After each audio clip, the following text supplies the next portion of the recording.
Paris, 1981. Dans un appartement calme du 16e arrondissement, la police découvre une scène tellement irréelle qu'un agent vomira dans l'escalier.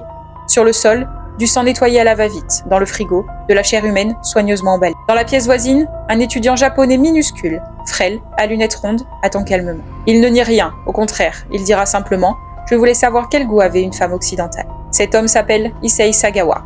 Et le plus terrifiant dans cette histoire, c'est qu'il ressortira libre. Dans cette vidéo, je vous montre le témoignage réel de l'un des cannibales les plus tristement connus au monde. C'est parti pour un nouvel épisode de Low Mystery.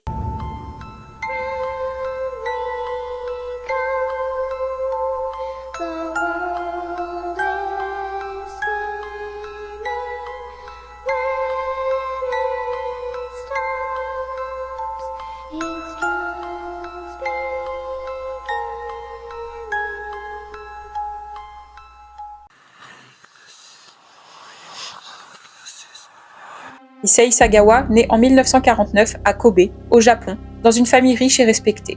Son père est président d'une grande entreprise, mais Issei, lui, est bien différent. Il est très petit, très maigre, souvent malade. Il développe rapidement un complexe d'infériorité envers les autres hommes. Vers l'âge de 6 ans, il raconte avoir ressenti une excitation étrange en voyant la cuisse nue d'une femme. Une obsession commence. Pas sexuelle au sens habituel, quelque chose de plus précis, de plus dérangeant. Il fantasme déjà de manger une femme. Adolescent, il tente de poignarder une camarade allemande. Il est arrêté et sa famille étouffe l'affaire. Il n'est jamais puni. Fin des années 70, Sagawa part étudier la littérature comparée à la Sorbonne. Il adore l'Europe, les femmes occidentales surtout. Blondes, grandes, différentes de lui. Mais il est incapable de séduire, il est timide, rejeté et invisible. Son obsession grandit. Pendant des mois, il repère des étudiantes, les suit, imagine leur corps découpé. Il écrira plus tard « Je ne voulais pas les violer, je voulais les posséder, toujours ». Mai 1981. Il rencontre Renée Hartevelt, étudiante néerlandaise de 25 ans. Elle est intelligente, gentille, et elle accepte de l'aider pour traduire un poème allemand. Elle lui fait confiance. Le 11 juin 1981, il l'invite chez lui pour travailler. Appartement 74, rue Erlanger, à Paris. Il s'assoit à la table. Elle lit un texte. Elle lui tourne le dos. Sagawa va dans la pièce derrière. Il sort une carabine de calibre 22, revient, il lui tire une balle dans la nuque. Elle meurt instantanément. Je lui dis que je ne pourrais pas lui tirer dessus si elle me faisait face. Il fallait forcément que je la tue par derrière. Et pour ça, il fallait qu'elle me tourne le dos. Or, pour lire, elle devait s'asseoir au bureau, ce qui la mettait dans la bonne position. Ce qui suit durera presque 48 heures. Et c'est l'une des rares affaires où le meurtrier a tout décrit avec précision. Il panique d'abord, puis l'obsession prend le dessus. Il commence par toucher le corps, puis le découpe. Attention à ce qui va suivre, âme sensible, s'abstenir. Je ne voulais pas commettre un meurtre, mais je ne voyais pas d'autre solution pour manger la chair de cette fille que de la tuer.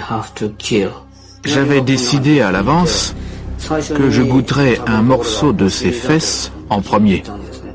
J'ai entaillé sa peau, mais j'étais très bête et je ne connaissais pas l'anatomie. Je pensais voir apparaître tout de suite la chair rouge, mais pas du tout. Il y avait une couche de graisse jaune comme du maïs qui n'en finissait pas. J'avais beau découper, rien ne venait. Mon couteau n'était pas assez long, alors j'y ai été à la main pour arracher un peu de chair et la porter à ma bouche. Après ça, j'ai fait l'amour à son corps et j'ai essayé de l'embrasser. Pour la première fois, j'ai pu dire à haute voix « je t'aime » en français et j'ai été secoué par un immense frisson.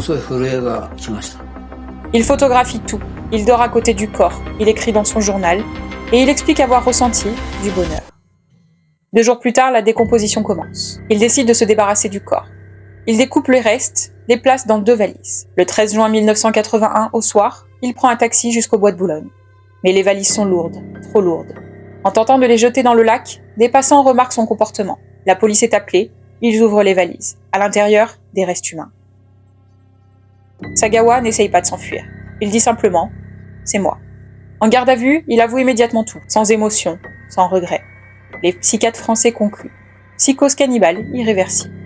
Il est déclaré pénalement irresponsable. Il doit être interné à vie en France, mais son père intervient. Avocat et pression diplomatique. Et en 1984, la France accepte son extradition vers le Japon. Le cannibale, comme on l'appelle, a quitté Paris ce matin, 3 ans après son crime horrible. Il avait tué son amie, une jeune femme de 25 ans, hollandaise. Il l'avait ensuite dépecée avant de commencer à la manger.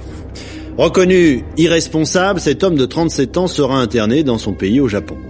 Arrivé au Japon, un problème juridique survient. Le dossier médical français est secret. Sans lui, le Japon ne peut pas juger. Résultat, les charges sont abandonnées. Issei Sagawa sort libre. L'homme qui a mangé une femme à Paris devient une célébrité médiatique au Japon. Il écrit des livres, donne des interviews, passe à la télévision et raconte son crime en détail. Issei Sagawa, cet homme que la presse a surnommé le japonais cannibale, depuis le meurtre d'une étudiante hollandaise, suivie d'anthropophagie, à Paris, il y a 16 ans. Après 4 ans d'internement à la santé, puis en hôpital psychiatrique, il est libéré au Japon en 85. Il écrit des articles, des livres, s'exhibe dans des films porno et apparaît même dans des émissions de télévision. Issei Sagawa n'a jamais récidivé. Il dira toute sa vie « Mon désir n'a jamais disparu ». Il vivra libre jusqu'à sa mort en 2022, sans prison, sans condamnation, et quelque part, dans les archives judiciaires françaises, il existe un dossier classé, trop dérangeant, pour être montré au public. Parce que parfois, la réalité est bien plus insupportable que n'importe quelle fiction.